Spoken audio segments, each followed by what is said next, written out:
Hello everyone, welcome to the Hypergamous Journey. My name is Denise. At this channel we discuss dating advice from my hypergamous lens. This channel is for women 50 and above. So I'm going to get right into it. This video is inspired by a video that I watched from Sheila Truelove. She is a more mature woman. She looks to be in her 50s, maybe 60s. Very good looking woman. So this video, she did a lot of talking about paying half the bills with your husband. She believes in marriage. I think she's been married 2 or 3 times. She could be, like I said, in her 50s or 60s. And her principles are biblically based, meaning she has scripture and verse, biblical chapter and verse for her teaching. And so I disagreed on everything that she said about paying half. Now, I understand where she's coming from because I'm assuming that we grew up in the same era where it was about married couples paying half, and even couples living together pay half. But since I discovered hypergamy in 2019, I no longer agree with this. And her reasoning was this: so you can't be put out. And every time she would give a reason, to pay 50-50 and say, so you can't be put out, I thought, well, there's more than one way to skin a cat. First of all, you, as a woman, you have to be a good money manager. So if your husband is paying all of the bills and you are doing whatever you do to make income for yourself, it may not be as much as his, but you are saving some of your earnings. However, it could be your Social Security check, because I'm going to retire soon. So it could be part of your Social Security check or any other home-based business that you're doing or whatever, however you're getting your income. You're not spending everything down to zero. That's not wise.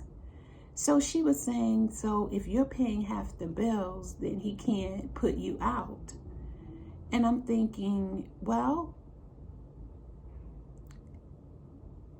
he can't put you out if your name is on the lease. But what that means is, like say the apartment lease contract, what that means is he can stop paying and then you would be held liable for it. And then that would mess up your credit. Or you can move in with him or as his living girlfriend or as his wife and not put your name on the lease. And then if he puts you out, no biggie, you got savings. You just find another place. And I'm sure you have friends that will put you up until you find a place. But that means that you have to be a good money manager. You have to save, that you're not spending all of your money on cosmetics and clothing and shoes and hand purses and bags and makeup. I didn't say, notice I said all of your money on those things. You're spending some of your money on those things, but what you're doing is paying yourself first. 20%, 30%, 40% of your take-home income, your net, you're putting aside and watching it grow, and you're spending the rest on whatever you want to spend it on. So when he asks you to leave, it's a big inconvenience, but it's not like, oh my God, what am I going to do? It's like, all right, see ya, and get your own shit. Because I'm not about to stress myself out if somebody wants me to go. I'm going to have managed my money in such a way that I can leave. And I'm not leaving and going to a dump.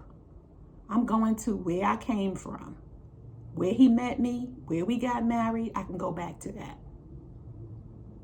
And one of the things I advise for mature women, or any woman, especially mature women, young women, it's a separate video for you.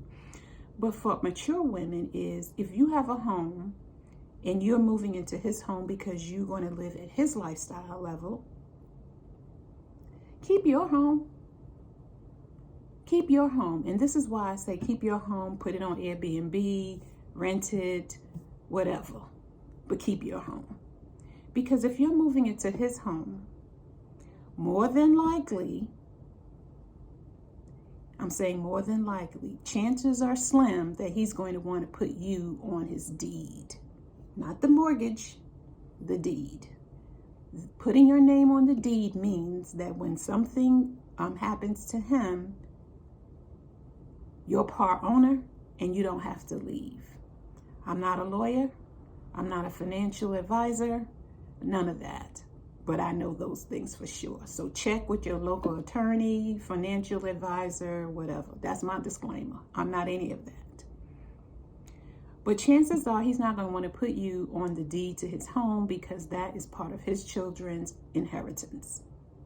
When he dies, it will go to them. And they will more than likely sell it and then split the money amongst themselves, the children.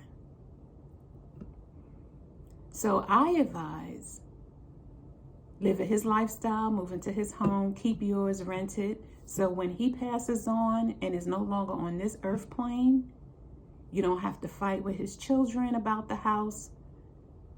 And if you really do very good estate planning, he can have a will that says that you get to stay in the house for as long as you live, and upon your death, then it goes to the children. He could do it that way. Or he could say that you have a year from his death to stay in the home and get things together to move into your own place or find another place. And then the home goes to his children. So, so that was my rebuttal to her about, paying half the bills and paying half the mortgage and paying half the utilities and half of this and half of that and half of this. And my thing is too, he's already paying that anyway. So you coming to live with him is not going to increase the utility bill that much, the cable bill or streaming service or whatever the heck he got going on that much, or the Wi-Fi. There's certain bills that are just, he has to pay anyway. The food bill might double, or it might decrease depending on the way that you eat as the woman coming to live with him. So, maybe health insurance will increase. And don't forget the life insurance policy. Men are not good with that kind of stuff. So, you're going to have to make sure that's in place so that you can live after he passes on, or he can get a benefit if you pass on first. And then I said medical.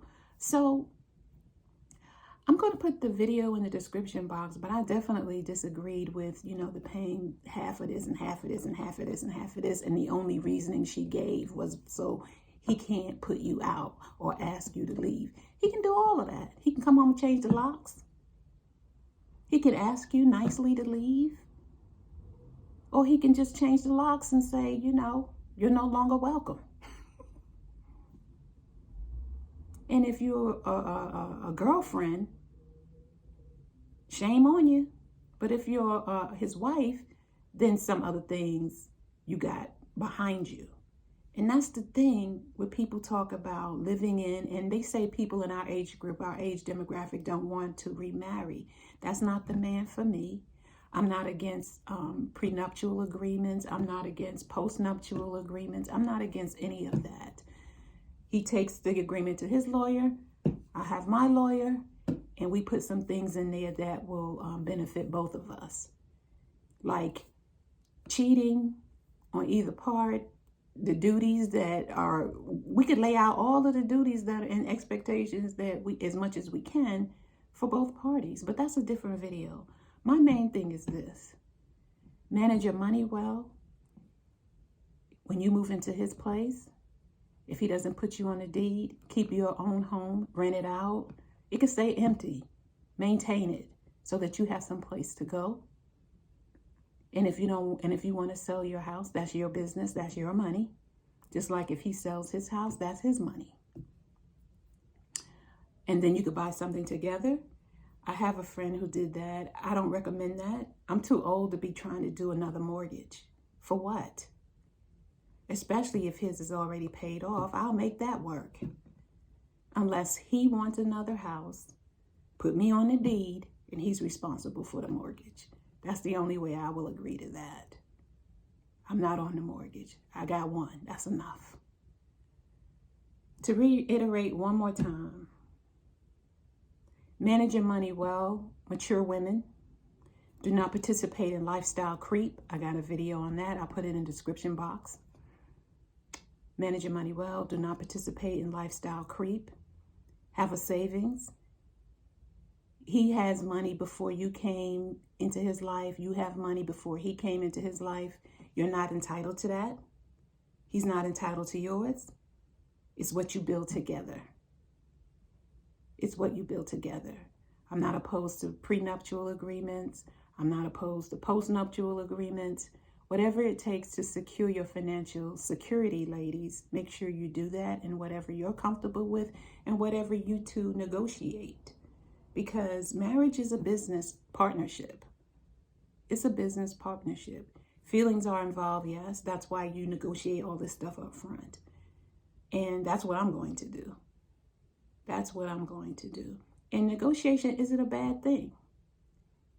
Negotiation actually of marriage is a good thing because it shows where you are. It shows where he is. It shows what are your deal breakers. It shows what are you willing to do. And if it doesn't work out, then fine, it doesn't work out.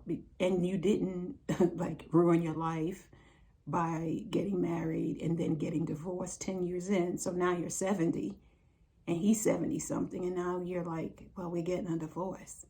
That's the time to go off into the wild blue yonder as far as I'm concerned. And if I can spare myself that kind of situation, and hopefully he feels the same, that he doesn't want to go through that either, sure, I'm going to negotiate. And you should too. Thank you for watching this video. I'll see you in the next one. Bye.